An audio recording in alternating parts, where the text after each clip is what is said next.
पहले वो दुष्ट नहीं थे। अच्छा, ये बात सही है, पहले वो दुष्ट नहीं थे। पहले हम भी नहीं कह रहे थे उनको दुष्ट बेटा। मैं भी नहीं कह रहा हूँ कि पहले वो दुष्ट थे। वो तो जय विजय नाम के पार्षद थे। ये बात, लेकिन भगवान से जब मिलने नहीं दिया, ये दुष्टता उन्होंने की। तो ये बताइए, जो दुष्टता करता है उसे क्या कहते हैं? ये बात मैं ये नहीं कह रहा हूँ कि वो दुष्ट थे, लेकिन जो दुष्टता करता है उसे क्या कहते हैं? बस आपको जवाब मिल जाएगा। सुनिए सुनिए,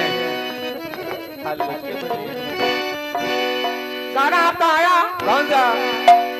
ये पहली बार का मिलना भी कितना पागल कर देता है।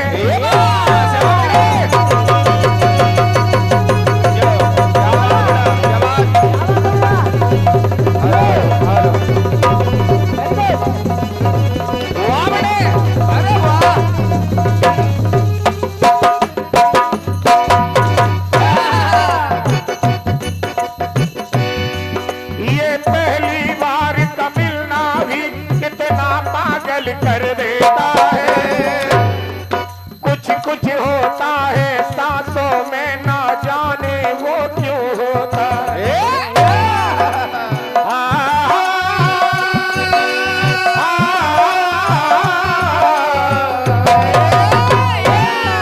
बाहों में लेके वो हमको मदहोश बनाने वाले हैं।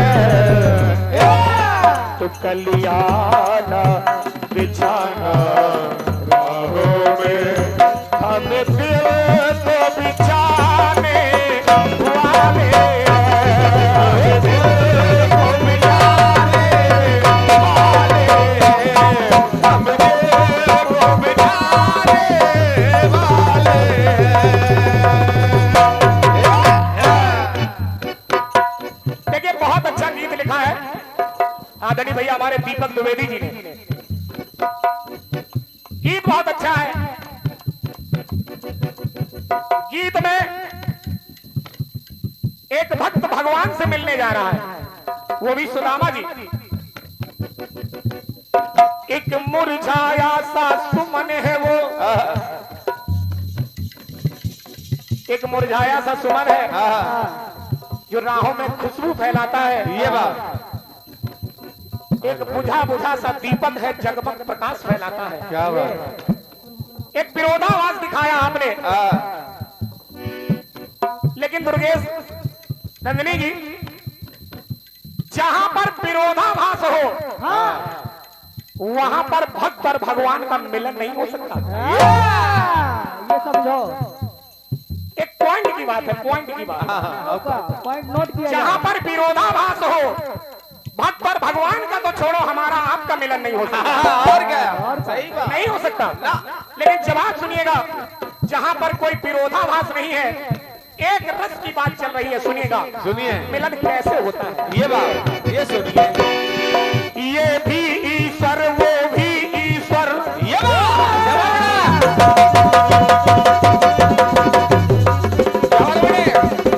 अरे वाह,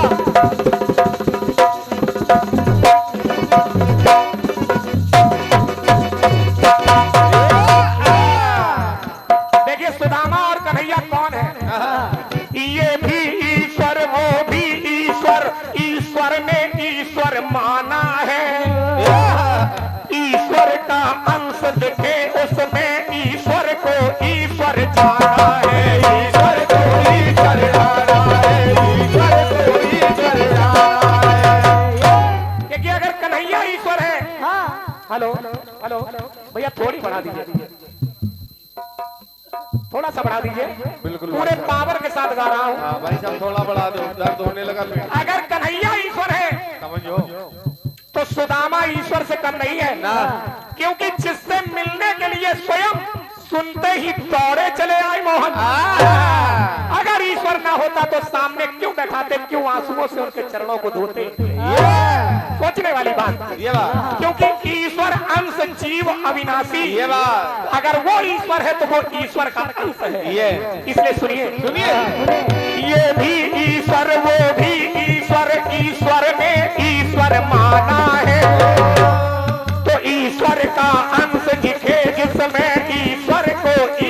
जाना है, ईश्वर को ईश्वर जाना है, ईश्वर को ईश्वर जाना है। ओ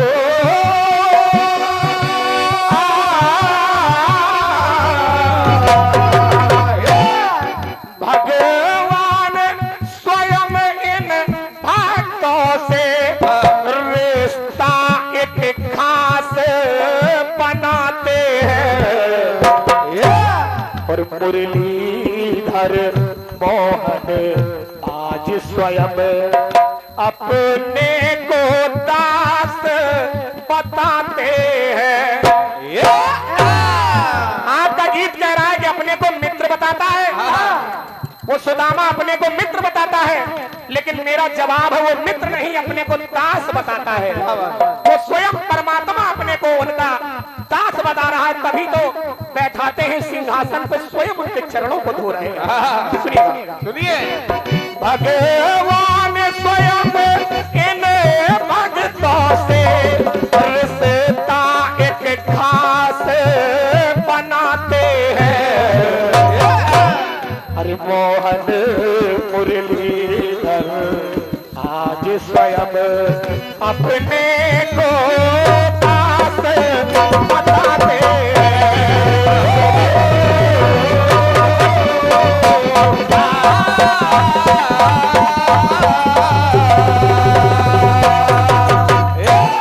अब देखिए इसमें विरोधाभास नहीं है ना बेटे ना, एक रस की बात है बिल्कुल। और जहाँ पे विरोधाभास आ जाएगा वहां पे कुछ खटास आ जाएगी।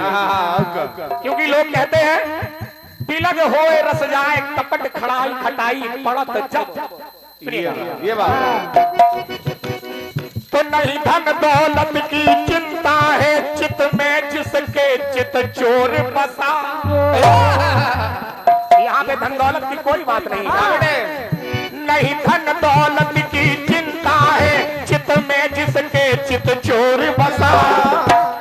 तो नवनीत बना और सदा मृदुल जिसमें वो माखन चोर बसा, जिसमें वो माखन चोर बसा, जिसमें वो माखन चोर बसा।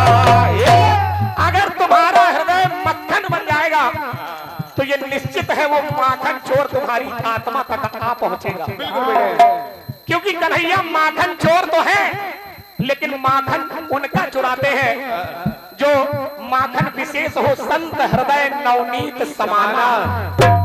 संतों का हृदय नवनीत माने मक्खन की तरह होता है। क्या बात बेटे। और जिस दिन तुम्हारा हृदय मक्खन की तरह हो जाएगा तुम्हारे जिंदगी में माखन चोर प्रकट हो जाएगा। इसलिए सुनिएगा, सुनिए नहीं धन दौलत की चिंता है चित में जिसके चित चोर बसा। नवनीत बना और सदा मृदुल जिसमें वो माखन चोर बसा, जिसमें वो माखन चोर बसा, जिसमें वो माखन चोर बसा। और जब माखन चोर आ जाएगा अपने हृदय में उस दिन देखिए आपके जीवन में परिवर्तन होगा। क्या छल दंभ द्वेष कोई अवगुण उस भक्ति को नहीं सताते हैं। छल दंभ द्वेष कोई भी अवगुण उस भक्त को कभी नहीं सताएंगे। ये बात फिर आपकी जिंदगी में भक्ति का उदय हो जाएगा। क्या? इसलिए सुनिए कि मोहन मुरलीधर आज स्वयं